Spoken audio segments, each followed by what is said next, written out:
ng mga nagbabagang balita. Mas mabigat na daloy na trapiko habang papalapit ang Kapaskuhan, mas bibigat pa ayon sa Public Safety Office. 2026 budget ng Kamsur, target maipasa ng sangguniang panlalawigan sa susunod na linggo. Makulay na Pasko sa Kapitolyo 2025, bukas na. Simple at voluntaryong Christmas party, paalala ng DepEd.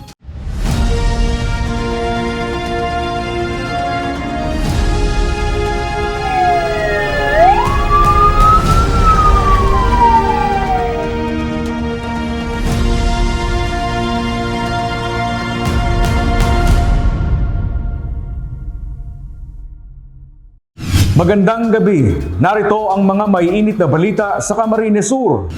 Mas mabigat na daloy na trapiko pa ang aasahan sa peak season ng holiday season na pinaghahandaan na ng mga otoridad sa Naga City. Ilang pangunahing kalsada sa lungsod, pinag-aaralang i-one-way. May ulat si John Amador. Pag-abot igdi po sa Naga talagang po na maglaog ning ako expected ko mga pitsa 15. Intiro na nabot ng 31. Expected mo yan na talagang ang bulyong, influx ang bulyong kambikulo dito sa Naga. Halos si piga-asahan ng rasaw, puro rasaw eh. Asahang mas bibigat pa umano ang daloy ng trapiko sa Naga City habang papalapit ang Pasko. Rush hour buong araw, ganyan kung ilarawan ng Public Safety Office ang sistema ng trapiko ngayon sa lungsod. Bilang solusyon, pinag-aaralan ng mga otoridad na gawing one-way ang ilang pangunahing kalsada sa Naga. Ngunya na Christmas rush, may pigpaplano kami na hagadon sa Sanggunian itong mga pigbawan-way na mga tinampo na aldaw ning iskulahan sana, pero hagadon mi na ining Christmas na iniyo pati Saturday, Sunday maidiretso ito. Number 1 itong idi sa may Ross Avenue sa may Triangulo. Kung natatandaan ta, pigbawan-way po ba yung lugar na yan? Apektadong maray itong sa Pure Gold. At least mababawasan tong mga bihikulo naman sa may Pure Gold. Napalaog, no? Si paluwas duman. So, ang gamos na bihikulo haling SM, puro lang paluwas tabi duman. Maliban sa mga malapit sa mall, maging ang mga kalsada umano sa Liboton, Peña Francia, Magsaysay Road ay isa umano sa nakikitaan ng traffic build-up ng mga sasakyan. Isa pa sa nakikitang dahilan ay ang dumarami din umano ang dayo o hindi taganaga ang mga violator sa wheel clamp ordinance at kung saan-saan nakapark ang sasakyan. Ang grabe ngunyan sir, ang nagdadakol ang violation sa wheel clamp ordinance. Wheel clamp ordinance? Oo, kasi kadakol ng mga bako man taganaga, nagraraog na igdiyo. Na day naman day sinagayo aware kang wheel clamp lalo sa may kalabaan kang J. Miranda. Dati naman yan eh. Na lang maray dyan, regulate ng maray dyan eh. Magayon ang bulos yan. Ngunya na para pabuto ng Christmas na iniyo. Diyos ko po, labo-labo ang wheel clamp dyan. Dakol mang giraray. Pero bako ng mga taga-naga. Mga luwas ng Naga. Oo. Pareha sa sentro, sir. Pareha sa sentro. Gayunpaman may pakiusap ang mga otoridad sa mga car owners ngayong Christmas rush. Para sa mga may auto si mga pamilyang nagkakapira ang bihikulo, kung kinakaipuhan po na kung mapasaod, mapasentro, si masirimba, kung pwede po hagad mi sarong bihikulo lang gamiton. May mga pamilya diyan na talagang nananotaran mi na 5 sinda tigsararong auto. Masimba tigsarong auto. So siguro po nakulang bagay kung saro na sarang bihikulo mo ng gamiton and makakatabang po yan sa pag-isyang traffic. John Amador, CSN. Tiniyak ng sangguniang panlalawigan ng Camarines Sur na may papasa sa lalong madaling panahon ang higit sa 7 billion pesos na budget ng probinsya sa 2026. Edukasyon, Health and Social Services, prioridad sa 2026 budget. May ulat si Darlene Lastrulio. Target maipasa na sangguniang panlalawigan ng mga higit sa 7.4 billion na budget ng Camarines Sur para sa taong 2026. Ayon kay Camarines Sur 1st District Board Member at Sangguniang Chairman Committee on Appropriations, Warren Senyar, maayos at mabilis ang daloy ng proseso para sa 2026 provincial budget. Sabi niya, second reading, and third reading, pwede lang yan eh. Pero ministerial naman lang. Almost approved naman. So, sa December 16, third reading, maburutuhan na lang kami. The proposed budget ay piga-aprobaran ni on first reading saka second reading. Ang budget for next year, 2026 ay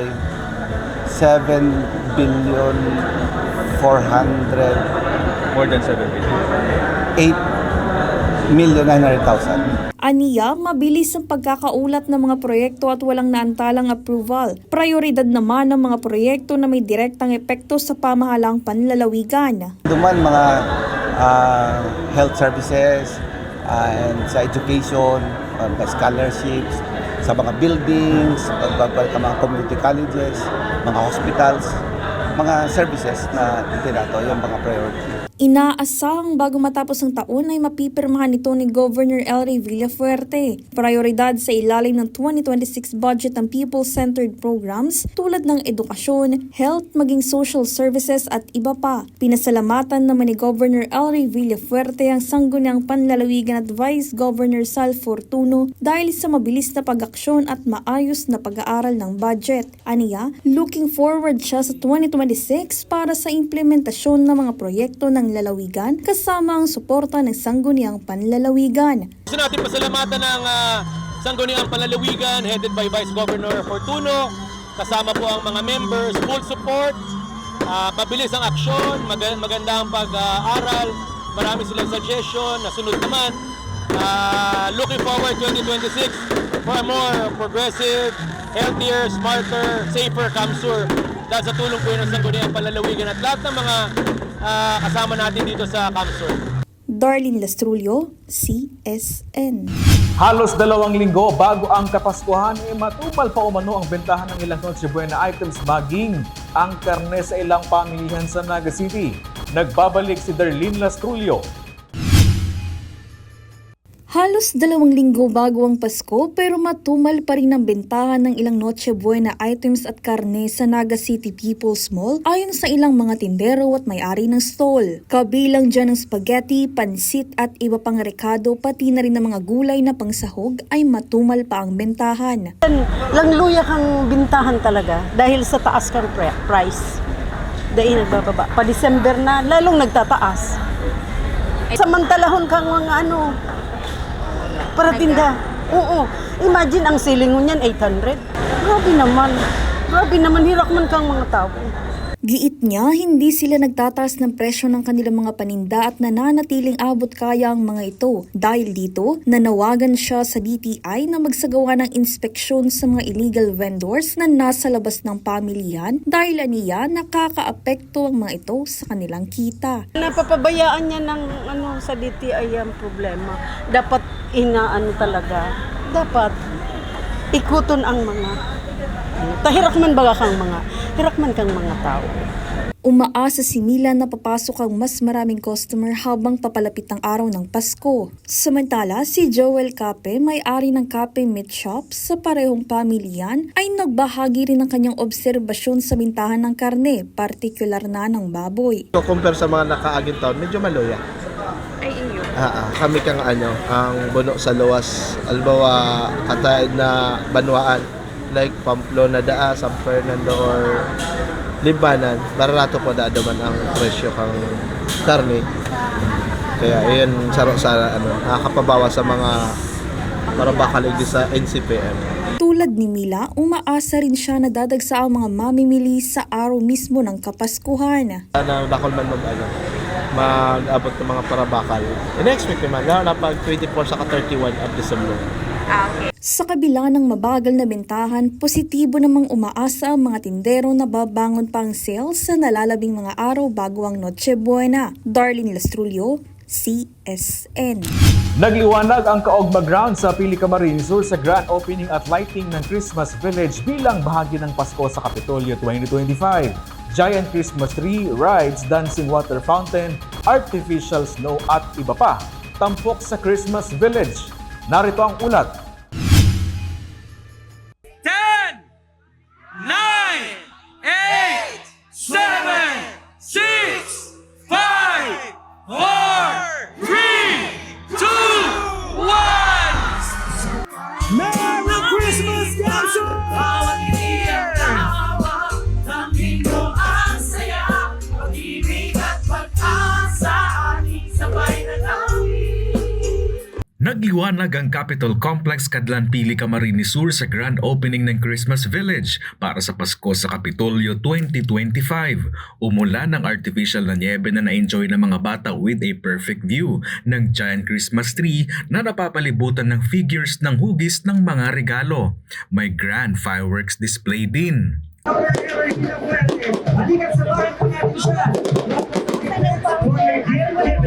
Pinangunahan ang pagpapailaw ng Christmas Village ni Governor El Rey Villafuerte na nagsabi ng kahalagahan ng Pasko sa kabila ng anumang napagdaanan ngayong taon. Ang simbolo ng pag-ilaw, yan po ay simbolo na nagsasabi na dapat huwag tayong mawala ng pag-asa. Ang ilaw ay magbibigay ng giya, inspirasyon, pagmamahalan, lalong-lalo na pag nakaka-eksperyensya tayo ng pagsubok, kadiliman. Yan po ang simbolo ng Christmas tree lighting na may pag-asa as long as tayo ay nagkakaisa, nagmamahalan. Kasabay ng pagpapailaw ng Christmas Village ay nagtanghal rin para sa Christmas show ang iba't ibang cancer artist kasama na rito ang pagkanta ng Christmas song ang magkasama sa Pasko ng cancer made artists. Sobrang nakakataba ng puso kasi ang daming bata, magpapamilya nandito. So, mas ginanahan kami mag-perform nung nakita talaga namin na sobrang dami ng tao. Talagang dinumog, grabe. Makikita ang saya ng mga bata at mga young at heart habang pinagmamasdan at nagpapapicture sa Winter Snow Christmas sa Kapitolyo, life-size candy cane, rides, water fountain at lights installation na hango naman sa landmarks ng iba't ibang bansa na perfect para sa buong barkada at buong pamilya. Labis ang tuwa ng mga Camarinenses sa nasaksihan na nagsilbing paalala na anumang kalamidad ang kaharapin ay mananatili pa ring masaya ang selebrasyon ng Pasko. Masaya pa din po. Kahit pa paano, nakakaahon pa din po sa kahit may bagyo. Actually po, taga-Naga po talaga ako and I've heard po na may ganitong event po dito sa Pilin. Niyaya ko po sila na pumunta dito para makapture po itong event na to.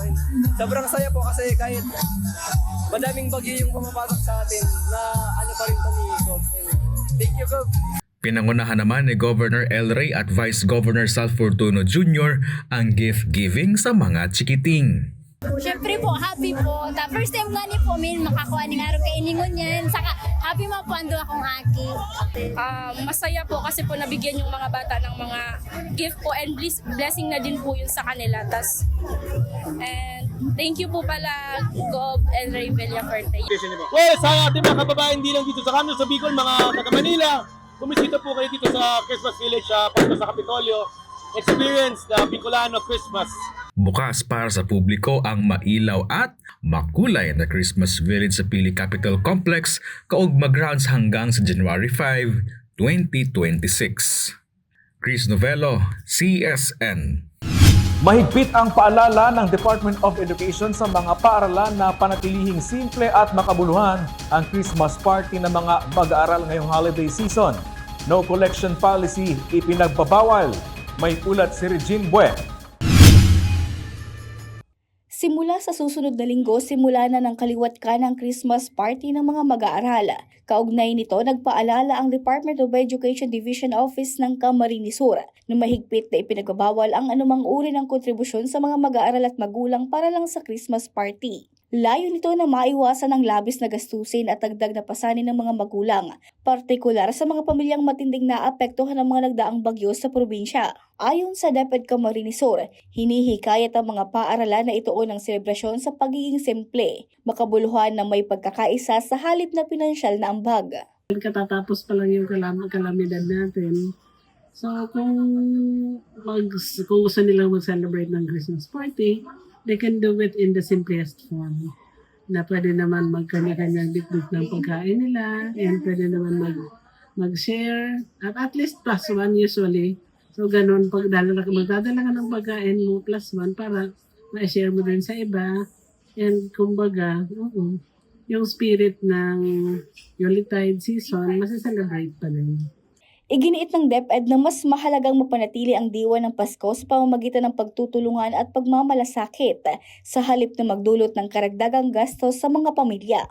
Binigyang diin din ng ahensya na ang simpleng pagdiriwang ay hindi makakabawas sa kahalagahan ng Pasko, bagkus ay nagpapatibay pa sa komunidad at sa pagkakaisa ng mga mag-aaral, magulang at guro. Huwag magkukolekta, iiwasan niyo. Pwede namang i-celebrate ang Christmas season na walang ganun, na walang collection na galing sa mga bata. Ang iba kung may mga creative ways sila na magagawa para matulungan yung mga estudyante para hindi na additional burden baga ng mga magulang at least at saka yung mga bata mismo mga kasali nang walang masyadong burden sa kanila na sumama. Ang mahalaga naman nagse-celebrate sila. Sa pamamagitan ng paalalang ito, umaasa ang DepEd Camarines Sur na magiging mas magaan lalo na sa bulsa ang pagdiriwang ngayong Pasko sa lahat ng paaralan sa probinsya. Regine Boy, CSN. Nagbukas ng 3-year diploma course para sa Hotel Services and Hotel Management. Katuwang ang CAMSUR PESO at TESDA ang Southeast Asian Institute of Computer Technology. Kung ano ang mga requirements at qualifications, alamin sa ulat na ito. Mas pinalawak pa ng pamahalang palalawigan ng Camarines Sur ang mga programa nito para sa edukasyon, na layong bigyan ng mas malawak na pagkakataon ng mga kabataan na makapagtapos at maihanda sa mga trabahong may malaking potensyal sa hinaharap. Kaugnay nito, inilunsad ng provincial government ng CAMSUR sa pamuno ni Governor Elry Villafarte ang 3-taon diploma course sa Hotel Services and Restaurant Management, katuwang ang Southeast Asian Institute of Computer Technology at Technical Education and Skills Development Authority o TESDA. Layo ng programa na palakasin ang kasanayang kailangan sa hospitality industry, isang sektor na patuloy na umuunlad sa lalawigan. Dakulaon na tabang inis na proyekto kang probinsya na siyempre ito sa tuya sa itong Governor Elry Villafarte na push niya talaga na more opportunities for free education. This will be an opportunity for them to equip themselves para mas maging competitive pag-abot sa career, pag-abot sa kung ano man na track na gusto nila in terms of professional career. 25 estudyante bawat batch ang sasailalim sa 6 na TESDA NC2 qualifications, kabilang ang front office services, housekeeping, food and beverage services, customer services, bartending at events management services. Pagkatapos ng programa at pagpasa sa mga assessment, inaasahang mas handa ng pumasok sa mga hotel, restaurant at iba pang establishmentong nangangailangan ng mga trained workers sa turismo ang mga nakapasok sa scholarship hindi lang sa lokal maging globally. Bahagi ito ng mas malawak na adhikain ni Gov. Elry Villafarte na maasigurong may makapagtapos sa bawat pamilya at makatanggap ng oportunidad na makakapagpatibay ng kanilang kinabukasan. Mula edukasyon hanggang employment, tuloy-tuloy ang pagsikap ng lalawigan na gawing future-ready ang mga kabataan. Ang mga nagnanais naman mag-apply sa scholarship ay kinakailangan ng mga sumusunod na dokumento: Original PSA Birth Certificate, Form 138 at Form 137, High School Diploma, Certificate of Indigency at 6 pieces of 1x1 ID picture. Isindang si mga gusto na mag-avail ng scholarship grant ni TESDA for the 3-year course diploma na Hotel and Restaurant Services course. Pwede silang magdiretso digdi sa opisina dito sa may DMC compound. And pwede din silang magdirekta sa FB page kang CICT para doon silang mag-inquire ang mga kaituhan and kung ano si mga requirements na kayo po nilang darang. Samantala, upang mas mapalawak pa ang programa, bubuksan din ang scholarship sa iba pang paaralan gaya ng Governor Mariano Villafarte Community College o GMVCC campuses upang mas marami pang kabataan ang makinabang at makatanggap ng dekalidad na pagsanay na magbubukas ng mas maraming pagkakataon sa trabaho. Regine Boy, CSN. Mas pinalevel up pa at mas modernong viewing experience ang hatid ng bagong bukas na sinihan sa isang mall sa Naga City. Tampok dyan ang premium leather seats para sa mas komportableng panonood. Sa muling pagbubukas ng kanilang sinihan, tampok ang malalambot at mas maluwag na upuan, upgraded sound system at mas malinaw na projection. Dahilan para mas maging immersive ang movie experience ng mga manonood. Good news yan sa mga moviegoer dahil super brand new ang lahat mula sa seating, ilaw, viewing equipment, maging ang bagong food hall na kaakibat ng pagbubukas. Sa kabila ng holiday rush, inaasahang mas dadagsa ang mga manonood ngayong mas pinaganda ang pasilidad at mas komportable ang panonood. May unang ginto na ang Pilipinas sa nagpapatuloy na 33rd Southeast Asian Games. Yan ay matapos idomina ni Justin Macario ang Ponce Freestyle event sa Binyal Meet. Si Macario ang ikalawang atletang Pinoy na nakakuha ng medalya para sa Pilipinas matapos makakuha ng bronze medal sa parehong araw ng December 9 si Derek Farr sa mountain bike downhill event. Magpapatuloy hanggang sa December 20 ang 33rd Southeast Asian Games sa Thailand. At yan ang mga maiinit na balita ngayong araw sa Camarines Sur. Kami ang Kamsur News. Ako po si Chris Novelo. Diyos mabalos sa pagtitiwala.